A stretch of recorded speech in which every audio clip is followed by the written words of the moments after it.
Yeah, apparently, we fought for independence just to frustrate the black folks.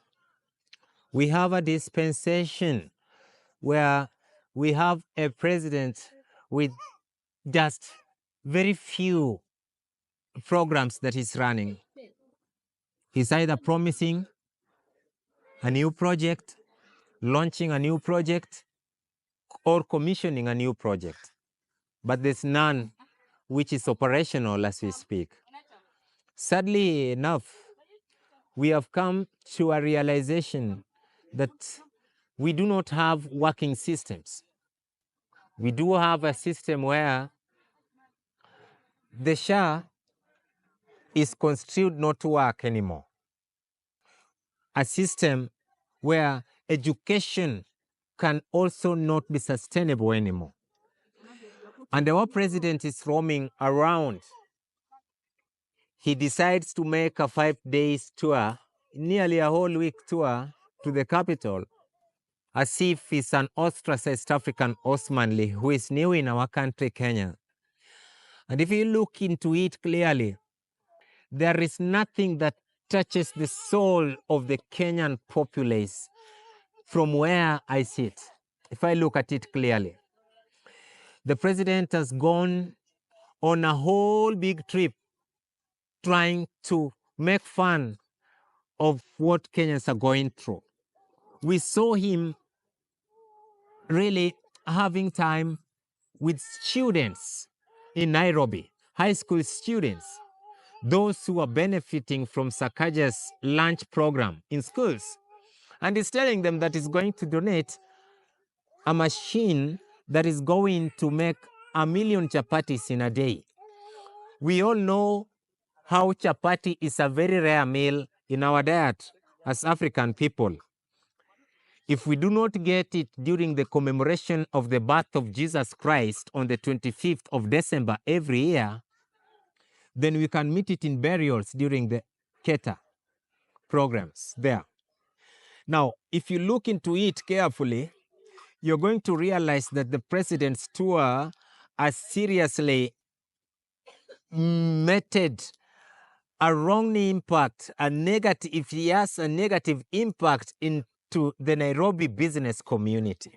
Why am I saying this? And plus the residents.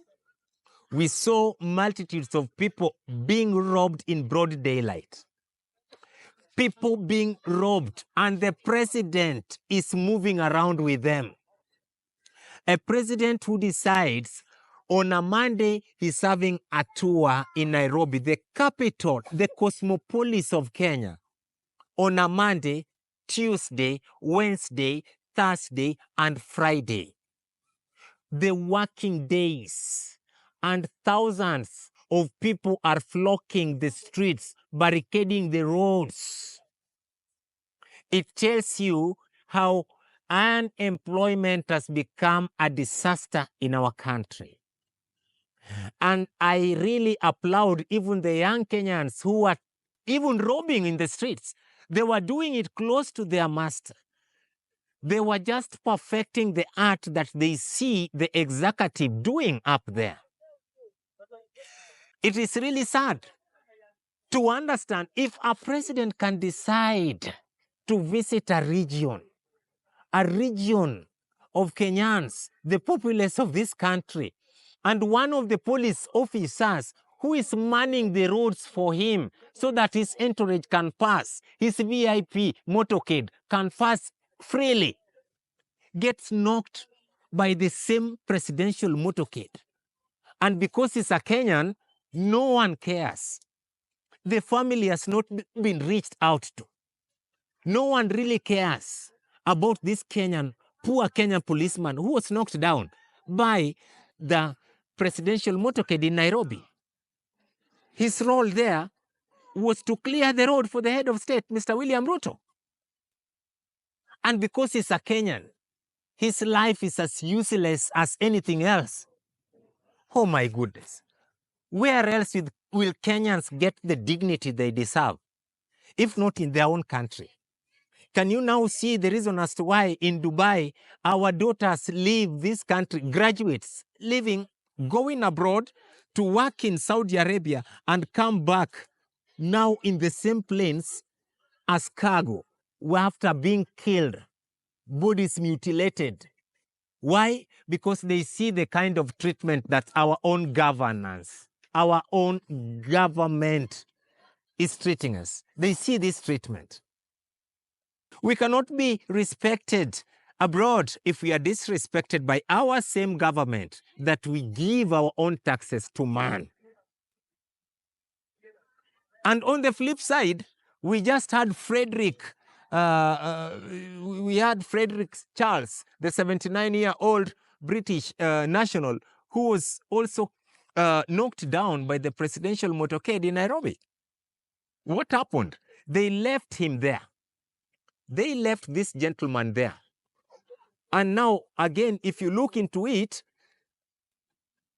the president's team only took this matter seriously because young Kenyans did take a video of this 79-year-old Briton being knocked by the presidential motorcade. And it is only because this gentleman is a Briton as to why they took him to Lee Funeral Home. Had this white man been a Kenyan, he would have been stashed at the city mortuary, left there unidentified. No one could have reached his family, just like the police officer who was manning the road for William Ruto and was knocked down and nobody reached for the family. It tells you how we live in a country where no one is equal to the other. We are not equal to even our leaders.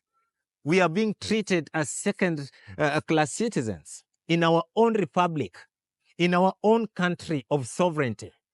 So sad indeed. And now again, we leaves a lot more to be desired.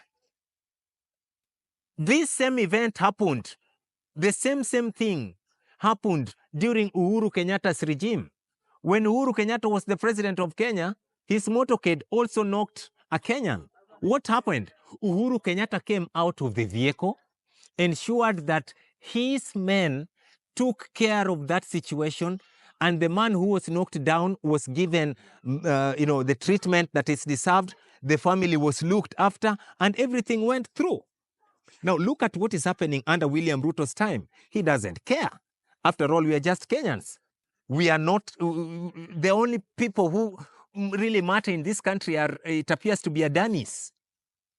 Now, it tells me that there is something about raising a child. Not every poor man can be a good leader in future. Because there is a difference between a kid who has been brought up in poverty, but also immoral, and a kid who has been brought up in opulence, but has got empathy. I think Uhuru Muigai Kenyatta has got his own standing. He's a creme de la creme in matters of empathy. He has got some passion to the people of Kenya. And we really ask ourselves as to why, Mr. William Ruto, these are the same streets that you are crowding with your people, canvassing for votes. In 2022, you are seen visiting hotels, eating nyama choma with people. And today, the same people are a threat to you.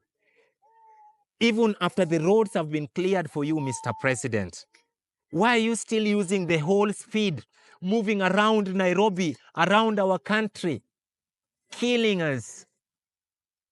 The security agencies do not care anymore because you don't care as well. It is so sad. I advise my Kenyan people, if you want your property to be safe, if you want your life to be safe, and the president is visiting your area or your locality, if you want your property to be safe, please do not operate your business. You are going to be looted to death. And if you do not want to die equally, do not come out of your house if the president is visiting your area. because the motorcade will run over you and you are going to be dumped at city mortuary. Remember, you are not a British national who will be taken to live funeral home. You are a Kenyan like me, whose life does not matter to the Kenya Kwanza regime.